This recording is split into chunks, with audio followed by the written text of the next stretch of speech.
This organization is a nonprofit that builds stunning, custom-made shadow boxes for veterans using their awards and their decorations. These shadow boxes stimulate conversations and discussions about their time served, their memories, and their powerful experiences.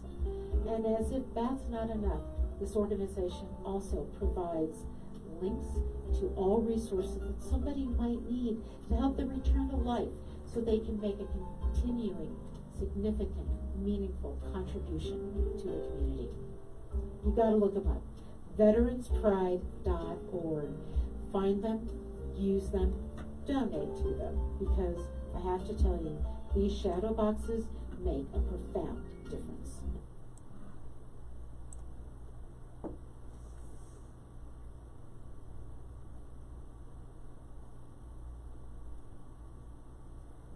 Hello, and welcome to the Dr. Elisa Show on KUHS, the stream. We are in Denver. I'm in Denver. I have to tell you, it's a gorgeous day here. As I was coming to the studio, I could see all the way to Wyoming. The mountains are beautiful. Wherever you are, I hope the same is true for you. You are having a beautiful, amazing day. And what I'd like to start with today, because you know I always start with something, is to just take a deep breath in and have a moment of gratitude. This is so transformational for so many of us, to simply have a moment of thankfulness. So deep breath, everybody. Something you're thankful for. The fact that you can breathe is a good one. And then exhale, and welcome to the show. I so enjoy being here with you and having this chance to have a conversation with you. And in fact, you can join me. I'm trying to be good at multitasking here and have my computer set up so that if you make a comment in the Facebook side, at some point I should be able to see it, one hopes. How are you? How are you doing today?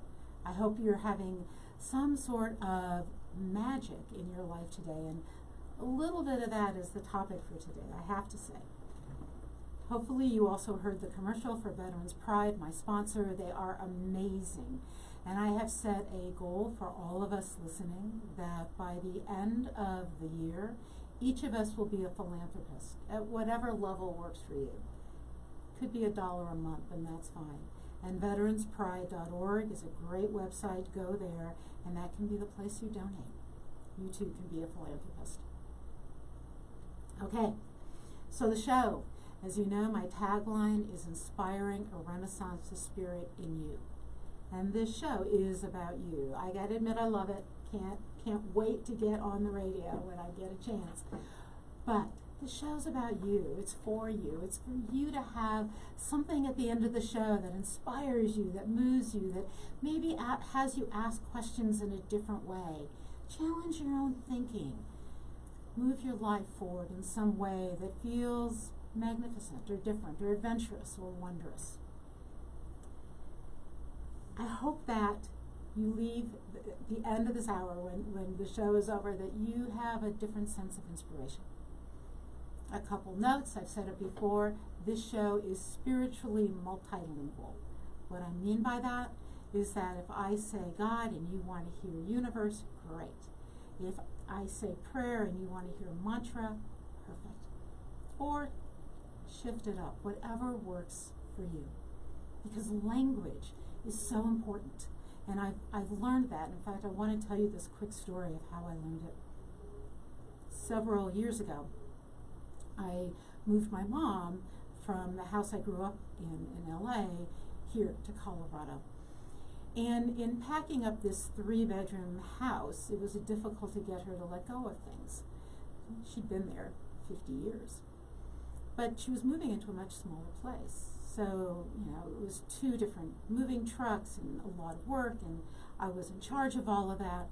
And on the way here, one of the moving trucks went off the road. This is a true story. Went off the road in the middle of the desert, did 2, rolled over twice, the back door opened up, all of her stuff and the stuff from the other family that was in there went out all over the desert. And luckily the driver was fine, nobody died, it was okay. but her stuff was scattered. And several weeks later, I received from the moving company boxes of odds and ends, whatever they could find that was hers. And it was mixed in with this other family's, and I spent a hot weekend sorting. Anyway, it was a big adventure. Several weeks later, after this happened, I was at a meeting, and it was actually sort of a networking meeting at one of my girlfriend's houses. And there were some women there that I didn't know, and we were just chatting, and I was telling them the story. And at the end I said, almost felt like, God saying to her, you don't need all this stuff, right? And one of the women looked at me and said, I don't believe in that kind of a God. And I very quickly turned around and said, you know what, you're right. It had nothing to do with God. It was the universe trying to teach her that she could let go of things. Maybe it was her karma to have things taken and scattered to the winds so that she understood that she was secure and safe without those things. And the other woman I was talking to said, exactly, that's what I believe. And I got it very clearly right then. It was simply the way I said it. It was simply the language that I used that made the story meaningful to them or difficult to hear. So, all of that to say, this show is spiritually multilingual. Work with me on it, okay? Today, what I want to talk about, and I want to tell you how to find me. I don't have a copy of my book to show you today, but you can find my books on Amazon.com. I have The Way of the Well, which is a spiritual romance, Pirate Wisdom, with a website, elisarobin.com. I'm actually pretty easy to find, and I would love to hear from you. And if you do post in the Facebook site, which hopefully I'll be able to pull up on my computer and refresh here, if you do post in there after the show, please know that I will respond. So that's sort of like how we can communicate. Today, this is sort of a fascinating day for me. I want to take a little bit of a different journey on this show, because yesterday was a day of synchronicity, amazing synchronicity all day long. And I do want to talk about money, and I do want to talk about how our broken heart affects how we think about money. But I got to start with a story about synchronicity. So I had dinner with a couple dear friends a few nights ago, last week I think, and one of them handed me a magazine from 2012. And he said, I came across this magazine a month ago, and I thought of you, and it's taken me a while to give it to you, so here you go. Okay. Took it home, was getting ready a couple days ago for the show, and opened it up randomly. And the first article I saw, the title of the first article I saw was A Renaissance of Spirit. It's my tagline, Inspiring a Renaissance of Spirit. How magical is that? But there it was. The synchronicity of that was amazing. Turns out that it was written by Jean Houston, who's a prominent, very, very famous mythologist, psychologist. She started this sort of self-discovery movement that many of us are sort of involved in. And it was all about her view of that tag, Renaissance of Spirit. When we leave behind any kind of outmoded things we've outgrown, situations, ideologies, perspectives, ways of being in the world, that a Renaissance of spirit is like a rebirth. We rediscover ourselves. And according to her, we might do this by talking about it, being on the radio, or perhaps writing, or sharing, or dancing, or music, but mostly by sharing our stories and by understanding that our stories are in some way heroes' journeys, are mythic. So that was sort of the first article when I opened it up. Wow, this is cool. And again, she's taught for years about this, about mythic stories and mythic quests. When you look at life like that, our dreams take on a completely different meaning, completely different point of view and meaning. So it's kind of a powerful message to sort of open this magazine and see that. The second article, and this is great, was about telling our stories and the power of our stories. So I get Jean Houston, Power, Renaissance of Spirit, and then I get this article about the power of storytelling and how we each have stories, but we struggle to tell them. I think we believe that our stories are contaminated with our past, meaning I don't want to tell the story of mistakes I've made or ways I've been weak or vulnerable, but though some of us continually tell those stories as if that's all that we are. Sometimes we are afraid of telling our stories because we feel worthless, like our story, there's nothing to tell. You know, when I'm teaching human growth and development at the graduate level, I'll ask students to talk about their cultural story. And you would not believe how many students will say to me, I don't have a culture. I don't have cool music, I don't have cool food, I don't have a culture. I don't have a story. Of course you have a story. So the article I was reading was talking about the power of telling our story. So here's these two articles right next to each other in this magazine I've never heard of, and this just gets handed to me. And in reality, when we tell our stories, we're talking about our power and our resiliency, and we're owning who we have been and who we're becoming, and how we can reinterpret our path, and how we can pave a path to our future that we get to choose. And I think that's really, really powerful. We actually do get to choose the path we pave into our future. Yes, things will just happen occasionally. Sometimes, life happens, right? Storms happen, things happen. How we deal with them is always our choice. Always. And in fact, stories tie us together. I want you to think about that. It is the power of story that builds connection between us. And that's kind of an amazing thought. There's power in telling my story and power in listening to yours. So there was actually a third article, so 3 articles in this magazine, and I'm going to weave this one in later, but it was about the power of doubt. And you heard that right, doubt. How can doubt be powerful? We live in a world where we want certainty, don't we? We demand certainty. We want people on the pulpit and the bema and the political stage who are sure and assured and know what they're talking about. And in reality, it is doubt. Just a little bit of doubt that makes us wise. And I'm going to talk about that more later. So here's sort of my amazing message from this, was that synchronicity is around us all the time. You can call it magic. You can call it, some people just say, oh, it's just coincidences. But the truth is that there is a power in seeing the synchronicity of the world around us. Not to read the future, but to be aware that when we're present, we get the messages we need to hear.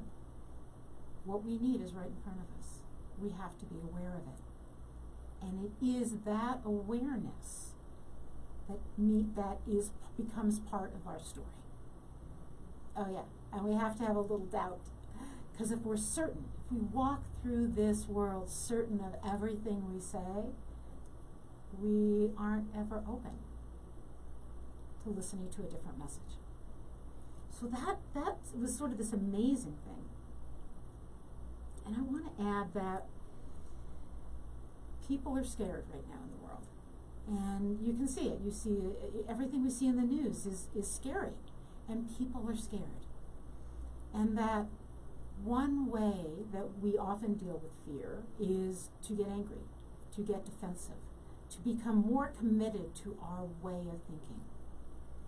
However, there's another way to deal with fear, and that is if we took the time to listen to each other's stories, listen to each other's fears and concerns and dreams and desires. Because when we do that, we can create the world together. Not in battle, not against each other, but for each other, together with each other. And that's the power of story. And all of this is going to have to do, right, I'm going to get there, how it's connected to money, and our stories about money, and our broken heart, often, story about money. So there was one more little bit of synchronicity of the day, as if that wasn't enough, and it was last night. I was at a really wonderful event here in Denver called KUHS. It's a Jewish women's fundraising event, and it was lovely. And there was a speaker, Abigail Posner, who's works with Google and talks about personal brand. But she talked more last night and said it was a new speech and a new conversation she wanted to have about embracing the many parts of ourself. That when we have doubts about our ability to be something, that maybe we should doubt our doubts. Maybe instead of seeing our uniqueness as problems, we should find ways to use that, to blend those different unique aspects and use them to create something different. That might be our brand, but it also might be our solutions, our ways of thinking about the world, the ideas, the opportunities, the power that we bring to the world, the uniqueness and the ability to change ourselves and the world around us by bringing our unique aspects together. So all of that was yesterday, which I found profound, right? I found that to be this amazing synchronistic day. And when I woke up this morning and wanted to do a bit of gratitude, I had all of that to say thank you for, which was really powerful. Okay, so what does that have to do with money and our stories? So let's dig into that. So and again, I invite you to share your story, share your part of it. If I can actually get into my Facebook site here and see what you're saying. And hopefully, I think I'm there. I am, that's good. Okay, so I can see your comments. What do these stories have to do? What is a broken heart about money? What is that about? We always think about broken hearts in terms of relationships. But a broken heart is really where we feel damaged or injured or unloved. And money is often connected to that. It can happen when we grow up. It can happen in so many different ways. So let's talk about money stories. The first money story, most of us have a surface story, like, here's my money story. I would like to be successful and have a abundant life. That's our outward surface money story. And then we have a shadow story. And the shadow story is the story that we have learned and the one that comes from our broken heart. Now, that story can be anything. It can be, I don't deserve money. People from my culture don't have money. Nobody would pay me for what I do. I don't deserve. In anything like that. Money is evil. You can't be spiritual and have money. I hear that one a lot. Rich people are bad. There's, right, only the poor people get into heaven. I mean, on and on and on. Money is with us our entire life in one form or another, and we have so many myths about it and so many stories about it. And most of us have a shadow story where our heart was broken a bit, just maybe a bit, and we have cracks and wounds. And you gotta get that our shadow story will often overwhelm and overpower our surface story. I might go into the world feeling like I can do this and This is great. In fact, here's a great example of how that shadow story shows up. Believe it or not, 70%, and I didn't make this up, I checked the statistics, 70% of the people who hit a big lotto end up broke, often end up in worse financial shape than they were before they hit lotto. 70%. Why? Because the stories they tell themselves about money are about I don't deserve, or people who have money should spend it all, or money always goes away. And there seem to be three different themes. One is a scarcity theme. There's never enough, right? If you have, I can't have. Think about the way we think about that, right? If you're successful at work, then I'm less successful. That's a scarcity mentality. If you get a book published, I can't get a book published. Scarcity only can work for a few people. So often people have that, a scarcity mentality around money, which can turn you into a hoarder. So you might be rich, and I do know people who have plenty, more than plenty of money, and are afraid to spend it. They're sure they're going to run out. They're sure there's never enough. So scarcity, number one. Number two, I never have enough. Never enough. So, there's actually scientific research on this. It's really fascinating. People will sometimes say, if I only made another $5,000 a year, or $10,000, or $20,000, whatever the number is, I'd be happy. I'd have enough. And then they get that raise, and they realize it's not enough. And they get another raise, and it's still not enough. Some of it is we grow in and spend more because we feel like now we're getting more, so we should spend it. But once we believe we never have enough, we never have enough. It doesn't matter how much you're bringing home. And we know that happiness, there's a happiness level. You have to have enough money to pay your bills, save a little, spend a little for fun. But once you hit that level, more money does not make you happier. Doesn't work. Lotto winners who manage to keep their money, they end up at the same sort of happiness level if we measure it 3 years later. It hasn't changed their happiness. But we have money stories about it. That money is what gives us freedom and power and happiness. Not so much. So scarcity, I never have enough. And the third shadow story theme is that's just the way it is. Those people are rich, that's just the way it is. You have to be in tech to be rich. That's just the way it is. And when I say rich, I don't have a number attached to that. I have a sense of wealth and prosperity attached to that. That's what I'm talking about. People in my family, right, that's just the way it is. Here's how we live. Or the other, I've heard people who inherited money. And they will say, yeah, my siblings and I always fight about money. That's just the way it is. That's just what people do. It's an interesting belief system, isn't it? And if that's the story you tell yourself, that's just the way it is, and you're certain about it, you can't change it. It's kind of bit of a problem, don't you think? Those are the three main themes, and everything else sort of falls under that. Money's good, money's bad. I can't. I mean, it's just, that's where these things fall. We bring these shadow stories forward from our culture, our heritage, our families, our religion. It's amazing. Where we live, the part of the country we grew up in, what our parents did for a living, we bring those forward. Now, we may react differently than our parents. So we may have grown up with parents who spent all their money, and we may become obsessive savers. That's how they get that word out. That could work, right? I mean, it can work if you're saving money. That's a good thing, unless you obsess about it. So it's tricky. We're still responding, though, to the story, to what we inherited. Okay.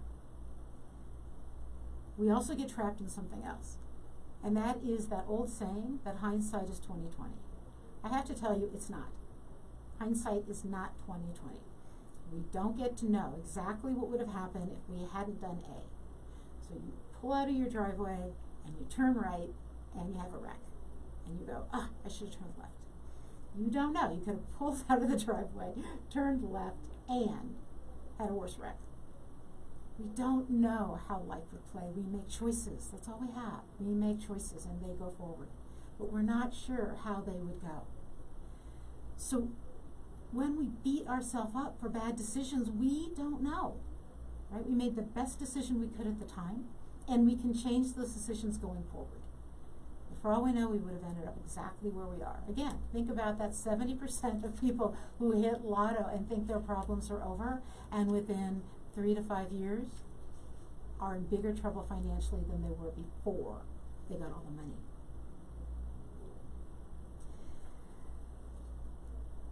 There's another problem with these stories too. We come into relationships with different stories and different money stories. So if you came into a relationship with a story that said your significant other should make more money than you and take care of you, and you will do other things, house husband, housewife, stay home, take care of kids, it doesn't matter what. But then you need to become the one who makes money, that's a problem.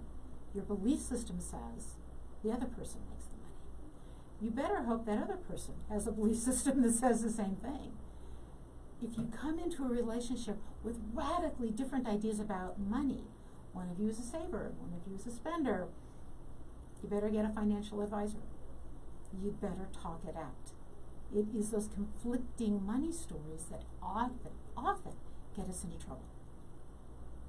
Okay, so what do we do about this? So I want to talk about the way we cling to our broken-hearted stories. So imagine you grew up and you were told, and so many of us have sort of schizophrenic messages growing up, right? We have, save your money. Well, but don't be greedy. Make sure you have enough for a rainy day, but make sure you donate. I mean, it's kind of hard when you're a kid to understand this. Some people grow up where parents make plenty of money and all they do is argue about it. Some people grow up where there isn't money, but they learn how. So they learn how to feel rich in that family. I mean, it goes both ways, right? When we cling, any of that can kind of give us a sense of a woundedness in our heart, a broken heart. And when we cling to those stories of our broken heart by repeating them, reliving them over and over again, we use those to pave our future, because that's the story we're telling. So, for example, and this is where sort of doubt comes in, if we are so certain that our story teaches who we are, we can't see any other option. Now, let me give you this isn't woo-woo stuff, this is true. We know that in scientific studies, if you're running stuff in a lab, often the experimenters, if they are totally convinced their hypothesis is right, they physically will not see evidence that points the other direction. This has been researched. We see what we believe. We create what we believe. This is one reason that what I'd love is that you leave this show with a little less fear. Because, oh my gosh, the world is so convinced that we need to be fearful. And we're creating that forward. Let's not. Let's doubt that.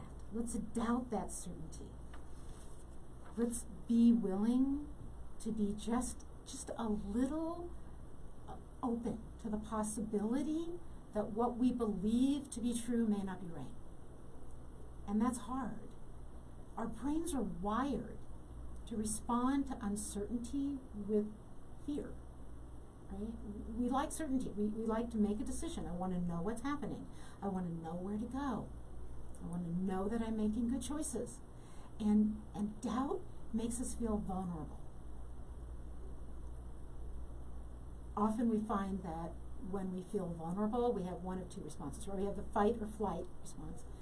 With women, it's interesting. We've also discovered we have a tend and befriend. Like, get together, form a group, we'll be safer. Which is lovely, right? But we don't want to live from fear. We don't want to only do that because we're afraid. And so our brains are wired to be certain. Because if we're certain, we're not afraid. So what if we accepted our doubt?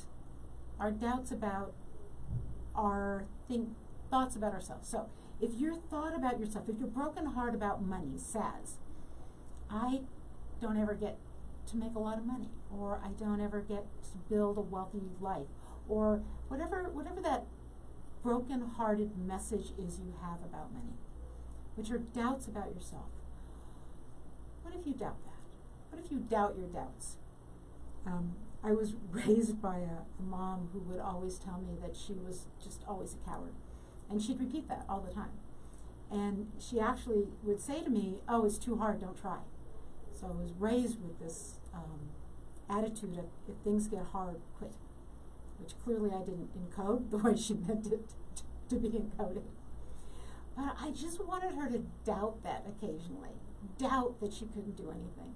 So when she would come visit, I would sometimes do things like put her in the kayak and say, you just sit in the kayak on the shore, on the sand. Like, you don't even have to go, oh, why don't you go out into 6 inches of water? Because a kayak doesn't need much water to float. Let's just doubt your doubt. Let's just for a moment doubt the fact that you're always a coward and you never can do anything. Let's just doubt it and try. That can change your world. That is what makes you more flexible. That is what opens up the possibility to you saying, oh, maybe I can do this. Maybe I can start a business or have a side hustle or save more money or talk to a financial advisor. Maybe people in my past weren't able to do this, but maybe I can. Maybe I'll doubt that story. Maybe I'll tell that story differently so that I'm not always telling the story of my broken heart. You have to be a little comfortable with ambiguity to do this, a little comfortable with the unknown. But I have to tell you, there is wisdom in it. I found some interesting quotes. Shakespeare called modest doubt the beacon of the wise. So there's wisdom in doubt, even though we're all convinced that there's wisdom in certainty. Isn't that kind of fascinating? Alan Watts pointed out that there's a contradiction in wanting to be perfectly secure in a universe whose nature is momentary and fluid. And so we know the only constant in the world is change, and yet what we want to hold on to is certainty. And one of the ways we hold on to that is the stories of our past. I know who I am. Kind of interesting, right? There's nothing wrong with that. We want the stories of our heritage and our families and our cultures. We want those stories, and they're great. We can also tell them in a way that celebrates our ability to move into the future, instead of trapping us in only one way of being. So just think about this for a second. We want to doubt. We're in a conversation, and we want to open ourselves to a different way of thinking about money. We don't want to believe anymore that our broken heart about money, we lost a job, we lost our money, our parents didn't have money, we were criticized for money, whatever it is, we truly want to change that, okay? We try to have that conversation with ourselves or with somebody else. And the truth is that our brains, within about a quarter of a second, react to something that disagrees with our belief system. Boom. And when we disagree, you know what happens? It's fascinating. We stop listening. And we start building our defense, our argument, because we want to stay secure. So our brain is kind of fighting against us when it comes to money. Just kind of interesting. Our brain, this happens with heartbreak, and I've noticed this in a lot of my clients. So imagine heartbreak is in a relationship. We hurt, we've been injured.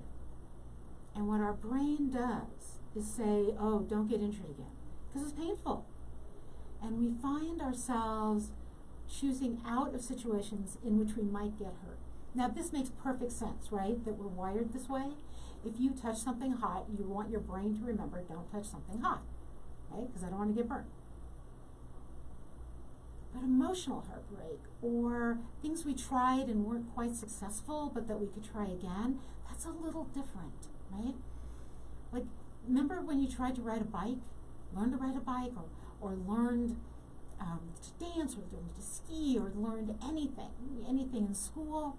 The first time I tried radio, first time I tried to figure out how to use all the computer stuff in here. You're out of your comfort zone. You feel like you can't. And it might feel scary enough that you feel wounded. Well, you know what? You don't want your brain to tell you you never can. And in fact, you kept trying. And when you kept trying and you succeeded, you felt like you just won a gold medal. That is often what we're striving for. But our brain we will keep ourselves away from things that hurt us in the past. It's just what humans do. And so one of the ways we do that is we keep retelling these self-inflicting pain stories about how we're not good with money, how we're broke, how we didn't make enough this month, how we're always behind. We keep telling ourselves those stories over and over instead of doing some sort of planning or changing our behaviors or telling ourselves a story that says it's hard now, but that's okay because I'm working towards something. It was very hard when I was going to grad school. And in case you think that, I don't know, I haven't had these experiences, my first job as a geologist, I got laid off. And I went back to school to get a PhD in psych, and I was broke. I was totally broke. I couldn't get a job doing what I had been trained to do, and I was bartending. It's actually when I started doing astrology because it was better than bartending. It was more fun. Actually, I probably did both. And I was so broke. I lost a house. My credit rating was so bad I couldn't open a checking account. That's where I was. There, but for the grace of some savings, right? The fact that I had put money away when I was a geologist so that I still had a place to live, and it had to be the cheapest thing I could find. I've been there. But I knew I was working towards something else, so I didn't let that story define my future. And I rarely tell that story, right? Because it's pain-inducing. My heart was broken. You walk into a bank and they won't even let you open a checking account? Oh my gosh, you don't even have enough money for that? And yes, banking's changed, but wow. So I don't want to keep telling a story about how I'm broke. I don't want to tell a story that's who I am. Sometimes we know we're in a situation, but we're working to get out of it. And it is the working to get out of it story that we want to tell. We want to tell the story forward. Just like Gene Houston talks about with that mythic focus on it, just like the other article that talked about the power of our stories to change our relationships and change the world around us. And the third article that said, doubt. Just doubt. Doubt your conviction that this broken heart is going to govern you forever. If it's not about money, if it's about relationship, the same thing. You've heard me talk about that if you've tuned into my show, that I'm in the adventurous world of dating, or the misadventurous world of dating. And it's been misadventurous. But I still know I'm going to meet someone. I don't have to write my story backwards. I can write my story forward. I still know that I'll find love, and love will find me, that it's out there. Yes, my heart's been broken. Really, really badly. It still has cracks and dents and patches on it. But there's a saying that the cracks in our heart is where the light shines in. If you're religious, there's another saying that says that the cracks in your heart is where God comes in. It's where love comes in. It's where wisdom comes in. And so that broken heart, you can tell that story as a way to say, here's why it'll never work for me. Here's why I'll never try again. Or you can tell that story as, wow, here's what I've learned, and here's where the light and here's where the wisdom comes in, so I know how to make different decisions forward. But I have to listen to that broken heart.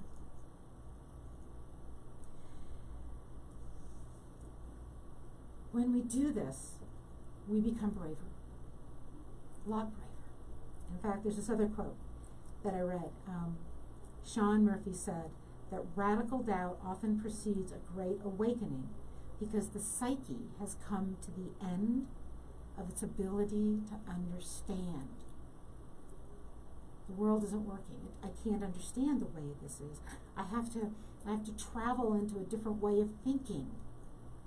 I have to travel through and into both ways, those cracks in my heart, through my brokenness, into my brokenness, both ways.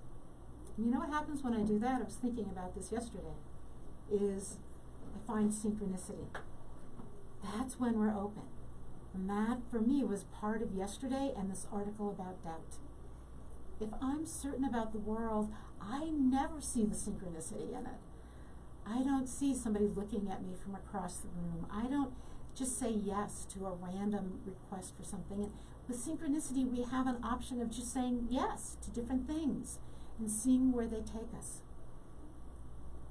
When we doubt that we're certain of the path, and as some another door opens, wow, we can say yes and try it out.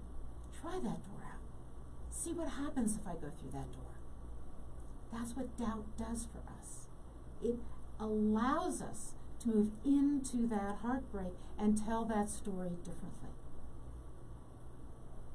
Okay, so how does this work?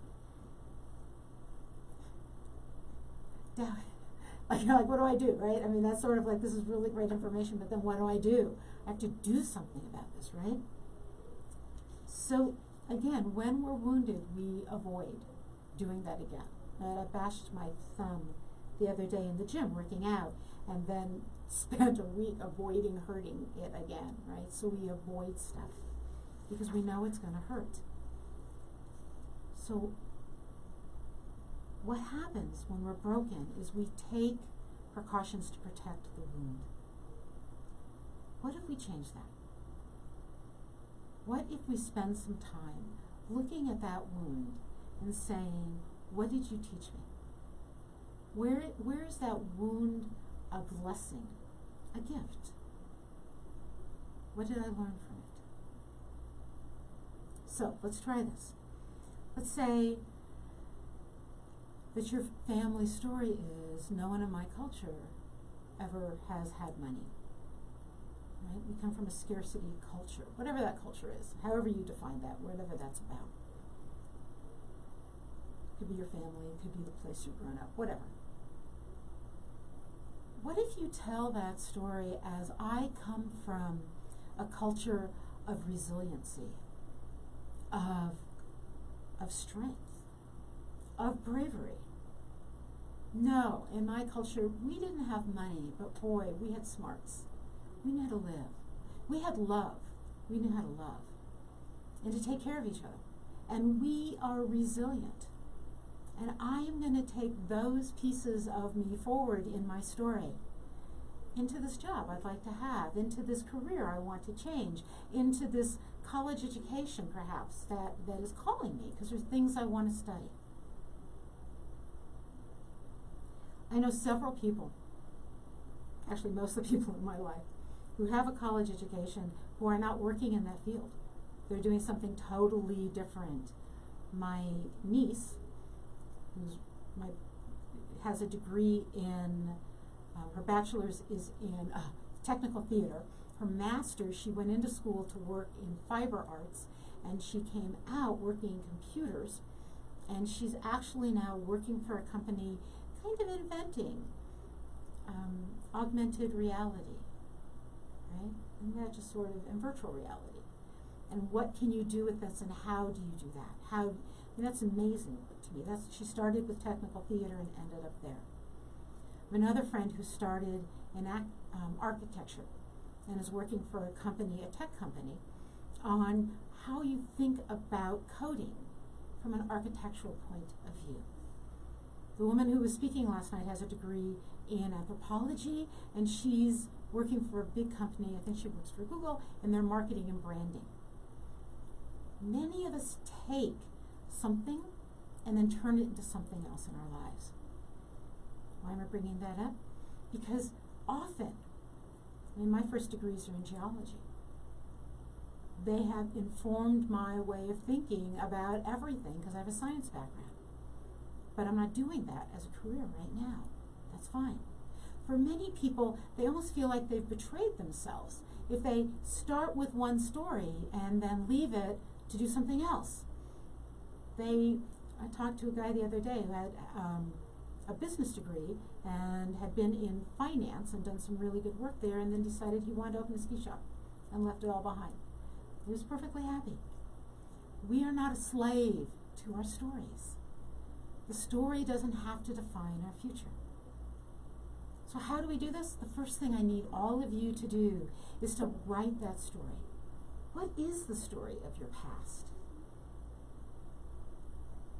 What are the messages you got about money? And so a way to do this is to just sort of start a list. Money means ... fill in the blank. The lessons I learned about money from my parents are ... fill in the blank. The lessons from my culture, the lessons from my religion, the lessons from my first job, the lessons I'm still learning from my career, the lessons from the internet, because boy, we are awash in get-rich-quick schemes everywhere you turn. Every time you open social media, there is somebody willing to tell you how they too got rich. Being a speaker, being a writer, being a blogger, selling their stuff online. Everybody has a get-rich-quick. And I know people who've actually done fairly well doing that, and I know people who haven't. What are those messages that you're getting? Are you hearing that you don't try enough? Are you hearing that it's exciting? What are those messages? Because we have to find the shadow. We have to find the shadow story that is driving us. And the shadow story is what's hidden in our broken heart. The shadow story is there to keep us safe. Like my mom, right? It's too hard, don't try. It's a horrible message, I just have to say that. But it was her way of saying, I want to protect you and keep you safe. That's what she was trying to say to me. Maybe it didn't come out right. Maybe I didn't hear it right. That's what your shadow stories are trying to do. They're trying to keep you safe by letting you know that the past should have taught you a lesson. So I am actually just going to take a look over here at Facebook. I'm going to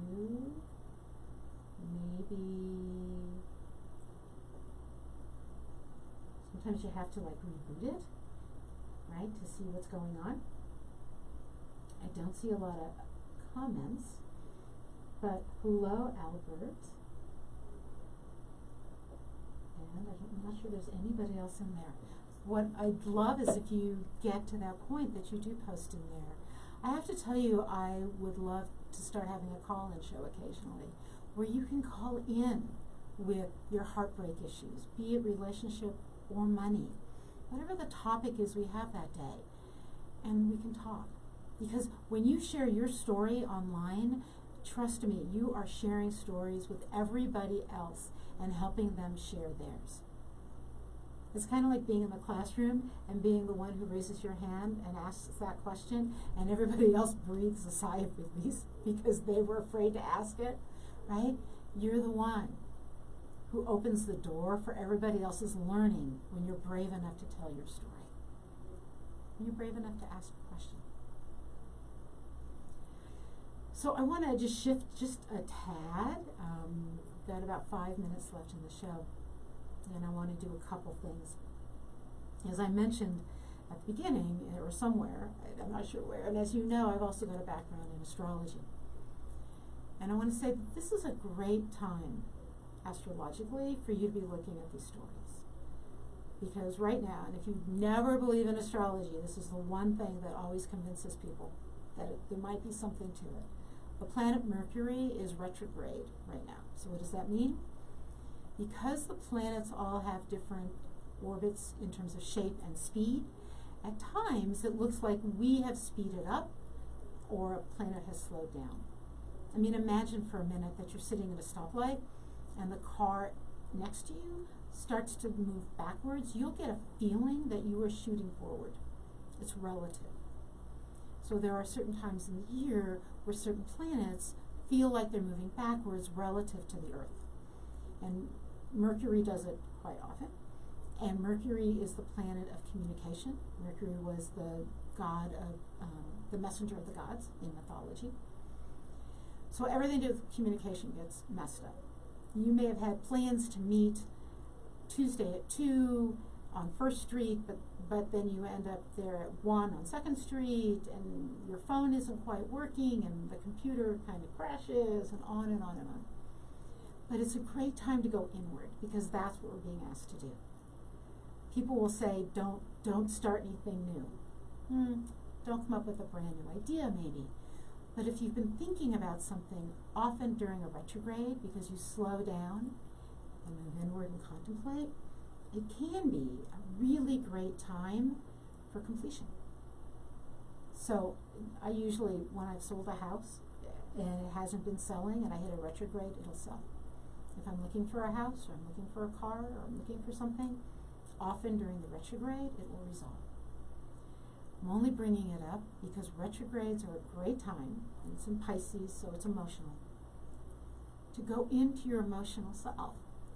What are your emotional stories about money? Where are you hurting?